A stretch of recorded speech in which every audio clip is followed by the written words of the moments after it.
Check 1, 2. 37. Yeah, both of them. Hey, 45, 47.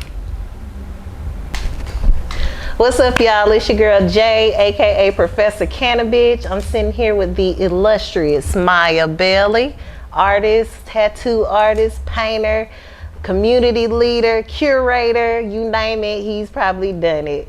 So we're gonna sit up here and learn a little bit more about his upcoming exhibit, Government Cheese, and talk about the way cannabis culture intermingles with the creative culture. We at the Miya studio. Yeah, we at the Miya Bailey studio right now. We about to get inside and pick his brain for a little bit and see what we have to look forward to for the upcoming exhibit, Government Cheese, September 9th. How you doing, Miya? I can't complain. That's some good weed. Thank you. Yeah, man. Yeah, brought to you by Scoundrels, ATL. Holla at him. That's my dog. And those Mike Tyson raps. Oh yeah, come get him. I ain't gonna do no more promos. This is a smoke shop in the West End. Nah, I'm just playing. But we just down here. I'm gonna ease on in. We got the upcoming exhibit, Government Cheese. Yeah, I'm excited. Coming up in September, I can tell. So I'm a little messy, y'all. I mean, I was working. So. I hope so. Like, yeah. I don't want to come up here and see you clean. I'm gonna be disappointed. Thank y'all. So I want to know, like, I mean, I have my own perceptions of things, but I'm not gonna overtake with my perspective. What's yours though? I mean, I want to know yours first. Then well, you can ask. First, I'm thinking about like what your motivation is behind the exhibit. Like, first of all, period, and just kind of watching you over the years. Like I said, I've been a fan for a while of the art, you know, of the whole movement. And I know you come from, you know, you ain't always been this upstanding citizen all the time. You talk about how you had to kind of rearrange the way you lived your life in order to accomplish the things you've accomplished. So does that play a role in what this exhibit kind of gives off? Yeah, it's going to reflect my times in that chapter of my life. But it's also a reflection of like me exiting. I mean, I've been out of the streets for a very long time, but mentally, you know, you kind of stay in survival mode for a very long time. No doubt. So it's like, I've been doing like weekly therapy to get out of survival mode. And it really been making me reflect, because this show is so intense. It's kind of like revisiting trauma and trying to make beauty out of trauma. And then to rethink it and feel the feelings of it, you got to relive it a little bit. And it was just like, well, if I don't want to go crazy doing this show, maybe I need to do a little therapy at the same time as I'm doing the show. No, I understand. To balance it out a little bit. And then at the same time, once I was in the therapy, it was like I discovered things like survival mode and trauma reactions and trauma responses and all these things. And, well, you know, diagnosed with shit that I didn't know. Yeah, man, it was really eye-opening, and, you know, and it made me think like, damn, I'm thinking a lot of ways like a nigga, you know what I'm saying? Like like a nigga mentality on a lot of subject matters that no longer serve me. Because, you know, like certain rules and things in the streets ain't the same rules in the art world. You know what I'm saying? I think once you get that type of experience, though, you can't lose experience. You know what I'm saying? Yeah, or I don't look at it always, well, it's experience, but at the same time, it's also a lot of programming. Yeah. You know what I'm saying? Negative like, programming. Yeah, what I thought masculinity was, or what I thought, you know, something was, you know? I'm thinking like, to be a man means to do this or be this. Yeah. And that's not always the case. Sometimes being a man is controlling things and walking away from things and making decisions, rational decisions. I had to look at it, because sometimes shit, the male ego in the streets is a beast. We were talking about that earlier we were just talking about the shooting over there up on Northside Drive over the weekend. Eight people got shot. And like 6 of them were young women from like age like 19 to 21. Women? Yes. Oh man, see. You know, because it was just a drive-by shooting. It's just one of the things that Atlanta in itself, you know, I don't know what direction we started going in, but yeah, it's not cool. But at least, you know, like I said, we were talking earlier, and one thing that you've been doing is trying to counteract that, you know what I'm saying? Giving people spaces to express themselves, opportunities to monetize that, because business is important. We got to make a living, you know what I'm saying? But one thing I do want to ask, you know, I look at, you say it's like reliving pain, and the art that you're doing is kind of like taking it back to that place. And I feel like it's embracing that pain And do you feel like you can find beauty in that embrace, like while you creating and you putting it on canvas? Yeah. I'm not doing nothing like ugly. You know what I'm saying? Like, just because I'm reliving certain things, not always my story too. It could be close friends of my stories or just my environment at the time. It's like, I mean, I wouldn't change a thing. I got you. The memories between those monumental, traumatizing moments was beauty.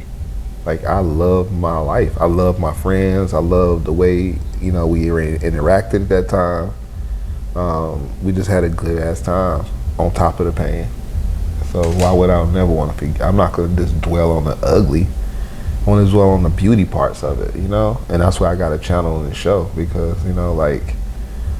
I had some good times, but them hard times seem like they always magnetize even, you know what I'm saying? Yeah, we always hone in on that part. Yeah, man, but just sitting in a car smoking weed with your friends or sitting in a car and cracking jokes and shit, man, I would do anything to be able to relive those times again. You know what I'm saying? That shit was, we didn't look at it, we was broke. We sitting in the car listening to tapes, flipping them over. Can't even enjoy stuff the same. I don't know, I'm 36, so I feel like I got to a place 47. where, oh, okay. Yeah, I can't even enjoy certain things like I used to. Like, it's like, I need to be more comfortable or something. Yeah, I miss those things, but these things made me strong. You know what I'm saying? Like, I really want to show what this show is like emotion, but it's a theme behind it. It's a little design, it's composition. It's a little bit of mixture of everything. But it's the first time I'm really doing a show. Well, the second show was everything kind of been conceptual, but this one is really on subject matters. Gotcha. You know what I'm saying? Not just I'm feeling a certain way, I want to express my emotions. I really want to tell a story with this one. This is more of a storytelling show.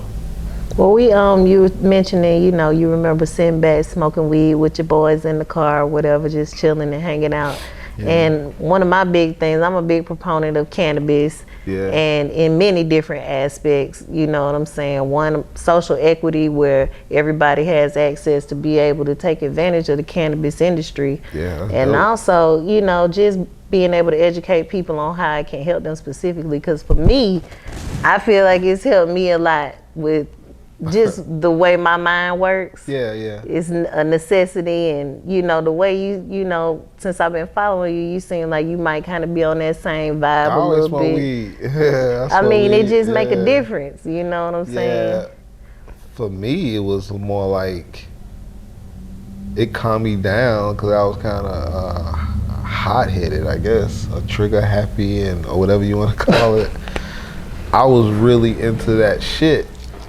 And once I started smoking weed, it kind of mellowed me out a little bit. Well, I can let a lot of shit go. That's not important. Okay, so you got to tell us about that first time then. I want to know about that first weed time. for the first time? Yeah. Damn, I don't remember. No. I remember, I can't even remember. I think I was wilding, man. I was young. I think Tukey and my boy Samba, my boy Shaka, they gave me some weed. It was like around my birthday. And I had rolled down the steps. Like, I literally rolled down the damn steps. I was feeling so good and so happy I smoked weed, and it wasn't what I thought it would be. And I was happy. I just, rolled just young and high. Yeah, just young and high and wild. Okay. But I was in the Nation of Islam. Oh, okay. Right up. So my discipline, like, I didn't smoke or drink.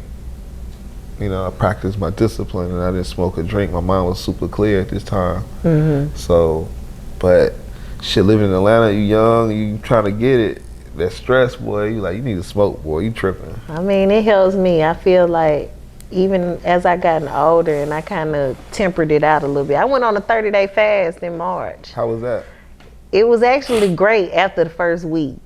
After the first week, it was actually, because it was something intentional. Yeah. You know what I'm saying? And I felt like I wanted to do it to kind of show myself I could have the discipline You know what I'm saying? I'm not dependent on anything. Yeah. But also, I just wanted to see what my mind felt like. You know what I'm saying? Sober in the way that I process things. How was it? I mean, It's really like a placebo crutch in ways. Yeah. I'm not trying to say it doesn't do anything, because I'm definitely high right Yeah. now, but it's one of those things where it's like it makes it feel better. It's just a pacifier, you know what I'm saying? But I know I had like the kind of, like, I could break things down enough and look at it in a way where I could process it better than maybe I could maybe a decade ago. You know what I'm saying? And I didn't need weed to do that, or to numb me down in order to deal with it. And then I feel like it kind of enhanced my senses too, like my spiritual, mental. Don't get me started, because I'm all with the crystals, and I'm very in tune with stuff. So, I don't know, when I'm smoking weed, a lot of times my mind got so many ideas, unlimited. Like, it's probably not at one time in my life I never have a time where I can't create art and not think of something I want to create. But it's all coming at me at 1,000 times, you know, like a lot of times. So when I smoke weed, it slows the thoughts down enough for me to focus on at least 100 of them. But, not 100, but whatever it is. Not ADHD on steroids. Nah, it's not ADHD. It's not random subjects. Oh, okay. It's just like, a lot. It's the details of like a goal. Got you. You know what I'm saying? Like, I want to get to this goal, to make this much money, to do this. I need to create this, and this, and this, and this, and this, and this, and that, and that.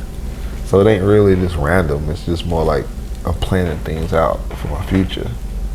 So even every art piece I'm thinking about, if I sell this piece, it's gonna get me closer to this, and then this, and this, and this, and this, and this. So it just keeps me in my mind kind of slowed down, like still focus on the stuff that I gotta do this week. Instead of just kind of reeling in everything that you're trying to accomplish. Because art, it's hard not to do that, because once I design something in my mind, then my body got to catch up to the thought, right? So it's like autopilot. So imagine doing a painting, and you know you're gonna be like, damn, I'm gonna really be on this painting for about, let's be honest, let's say, hey, damn, it's like say I'm gonna have to do a painting and it's gonna take me at least 100 hours to do it. That's boring as fuck. It's a really boring process. You know, you gotta find new ways to make it exciting. That's why. But be realistic. If you're sitting at an easel doing these tiny brush strokes over. It's just kind of crazy hearing you say that, because I wouldn't even like imagine that perspective. You gotta be in a place of zen, right? Yeah. Because it's really tedious. It's really kind of boring. You get in a place of zen, and now my mind is drifting off to different places. So I'm thinking about my future, everything else, while my body is on autopilot. So like, the weed slowed the thought down. But usually I don't even smoke when I'm by myself. I'm more of a social. Really? I mean, I smoke at home, but it's like, I might hit it, but it's not the same. Like, I might smoke a blunt and then look at some Stranger Things. To me personally, you doing shrooms, to me, it's such a spiritual thing. You need to sit your ass down. You need nothing to do for at least 5-6 hours. Dead ass. At least so 6 hours crazy. for me. And then you just sit down, and I meditate. Because the time goes so weird when you're on shrooms. I just meditate. I go dig deep into what I need to feel. And I get it, man. I get it. I get the answers I need to get. Every time. Man, good or bad. Good or bad, I get them. Nah, every time I feel it. I can honestly say I'm probably like, when I'm on shrooms, either I'm going to be super loving or super, don't fuck up. Like I don't want to hit on certain sounds. Nah, I feel exactly what you said. Like I want to hit on certain sounds. I want to see them. I can only be around certain people. Man, one time I was on some shrooms and my homegirl started doing the dancing and shit. She started doing this shit. Man, I about flipped. I like, yo, man, I can't keep this person out. I want to keep this person out. Sit the fuck down. Yeah, man, sit your motherfucking ass down, man. God damn, chill the fuck out. That's funny. Like, you know, but I was on them shrooms and that shit had me tripping. Like you said, though, I think it's more of a spiritual experience or whatever. But man, doing shrooms around plants. I don't know nothing about that. Yeah, man, the motherfuckers will communicate to you. Man, one time I had a bad trip. I had, my other loft, I got another loft, Maya's loft. I don't know if you ever seen pictures of it, but it's right above City of Ink, right? I think so. Yeah, it's another spot I create art in. It's another vibe. You know what I'm saying? I switch the vibes up. But that place was full of plants at one time. And I took some shrooms, and them motherfuckers were telling me, you don't love me, you don't take care of me, Shut you need the to fuck take better up. care of us. Shut the fuck up. Yeah, that shit. That yeah. wasn't just your conscience saying I don't that, know. nigga. I don't give a fuck what it was. He said, but I heard that yeah, shit. man, I don't know what it was. I don't answer. I don't question it. I don't question it. I don't go that deep with his shrooms. I don't question it. Whatever it was, it was. It felt like, you know, like, damn. Yeah, I need to work better on my plants. That's all. See, because I want to go in the woods, and I ain't going to get too deep in the shrooms, but I want to go to, like, I like to go hiking and go up to I'm a hiker, too. Blue Ridge and all that stuff. I'm from there. That's where I was born. Oh, okay. I'm born in Asheville, North Carolina. See, I like Blue Ridge being Mountains. around all that stuff Yeah. a little bit because I don't like bugs. It's weird. But the water and things like that. But I said I want to do shrooms, but it has to always be like I have to plan that. That's not something I That's just somebody do. you do with somebody you cool with, you super cool and trustworthy with. Somebody you know you can cry in front of. You can't cry in front of everybody. I'm a crying ass nigga sometimes. No, sometimes you can't show your ugly face to everybody, man. Oh no, it don't get that deep. It's gonna get that deep, though. I It's might gonna just get emotional. Shrooms get you. I'm very passionate. Well, shrooms get you deep.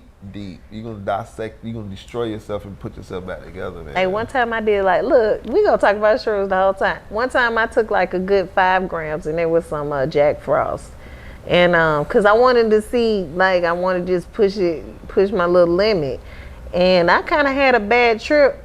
And I'm telling you, I was at my shop too, cause I don't like to go home. I got 2 kids, so I just be at the shop doing my little, you know, whatever I'm doing. And it just was overwhelming. Like, and it was like, I found myself curled up. I'm telling all my business, curled up and stuff like that. And then I'm just type of nigga, like, I'm like, no, you know what I'm saying? This is not what we about to do. I told him I done went and lit my sage. I'm sitting up here just talking about whatever it was that I needed to talk about.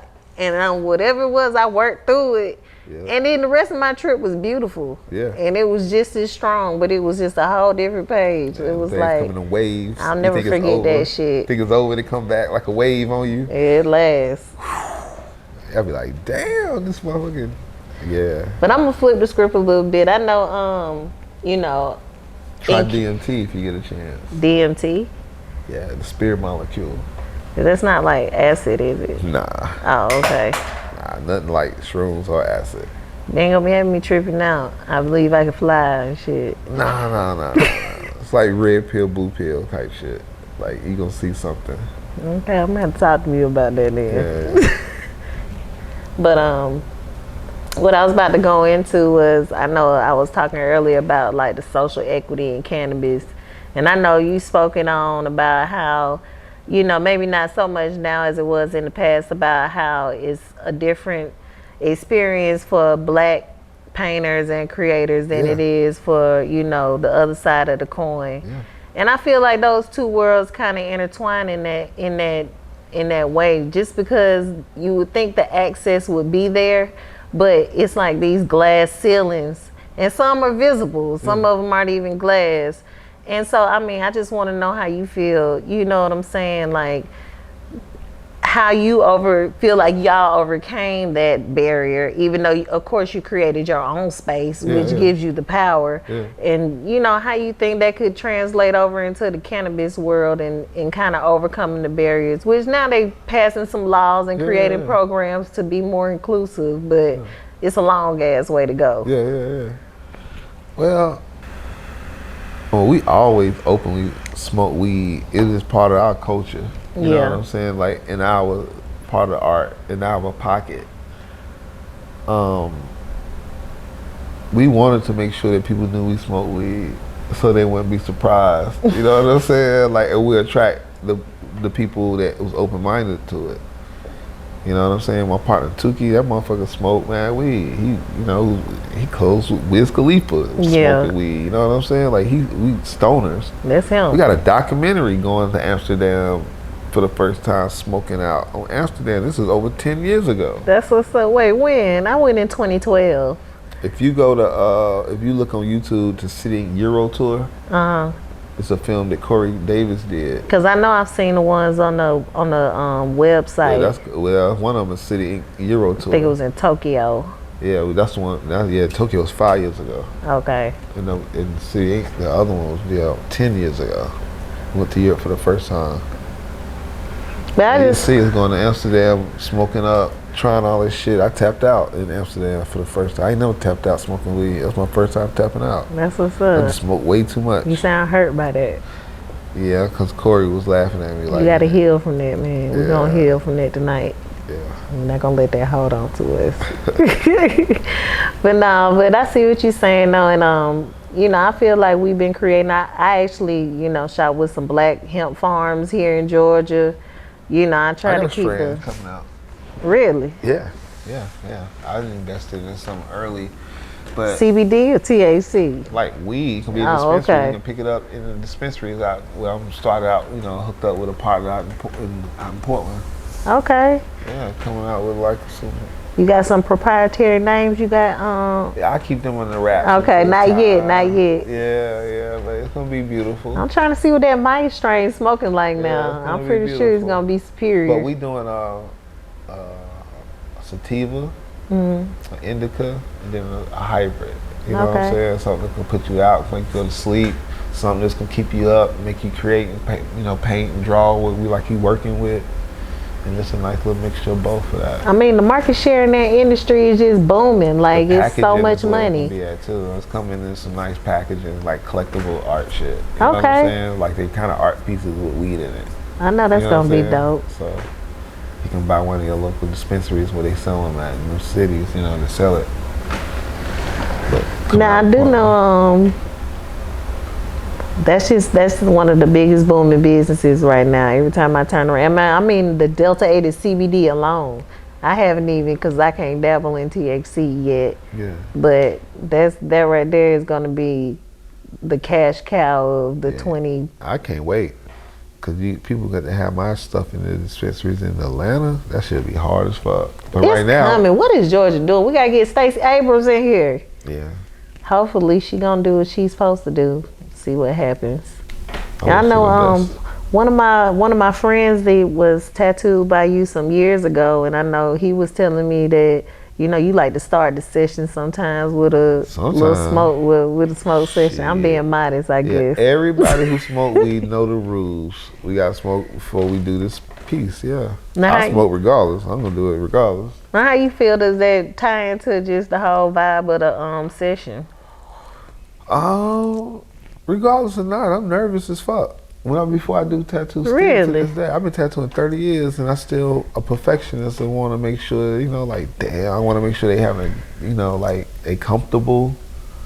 You know, I gotta show out again. I gotta perform. I gotta be Miya Bailey. You know what I'm saying? Like, that's a lot of pressure sometimes. Yeah, for me, sometimes it is, because people, you know, I got a standard to live up to. Yeah. So I got to perform every time. So yeah, I, you know, smoke a little bit. No, that's real. Get a little edge off. I'm still a human being. Block off some of that bullshit, and I get to it. I'll be like, okay, let me shake it off. Let me get to it. Let me show out, and let me give them what they want. You know what I'm saying? Well, that's what's up. I really want them to have a good experience. If they smoke weed, you can get a tat and smoke weed and that's dope. Have a nice little drink. It's private. I mean, enjoy the vibe, man. That's why I wanted to put a little smoke lounge in there. I wanted people to have a safe space to smoke. Yeah. You know what I'm saying? In that area. So, you know, you ain't got to... are your spaces all 420 friendly? Not all of them. Like, you know, certain ones after hours, like the walk-in space, you can't do that. Downstairs at Peter Street, you can't do that. It's a community center. Got you. But upstairs is all, you know. Yeah. It's a whole separate business upstairs. Nice little safe space. People just mind their business and... Yep. That's what's up. Well, you gotta spend money. You just can't come in. I mean, I know it ain't just no dope house. You gotta get a client. You know. So wrong. But we set everything up. So before we set up an appointment at the private studio, we set up. We ask you if you smoke or not, so we know. You know what I'm saying? We'll know if you smoke or not. So if you coming from out of town, we'll make sure you good. If you drink, let me know what you drink. You know. Okay, you curating the whole session for the Yeah, client. we asking what type of music you want to listen to. Okay. I had the music they want, the drink they want, waiting for them. All that stuff is all there for them. Yeah, I want them to be happy as hell. Top-notch experience. Yeah. Well, I appreciate your time. I appreciate you answering these questions, giving no us some problem. insight. You know what I'm saying? I know you're a cannabis enthusiast. I can't wait to see these strains you talking about you got coming out, Yeah, man. I yeah. better smoke one. Yeah. I'm gonna say something mean. I got you. I got you. I'm pretty sure you won't get any sleep at night afterwards. I have some flowers and some pre-rolls. Just like that. Oh shit, appreciate it, Maya. Oh man, it's all That was cool though. such an honor.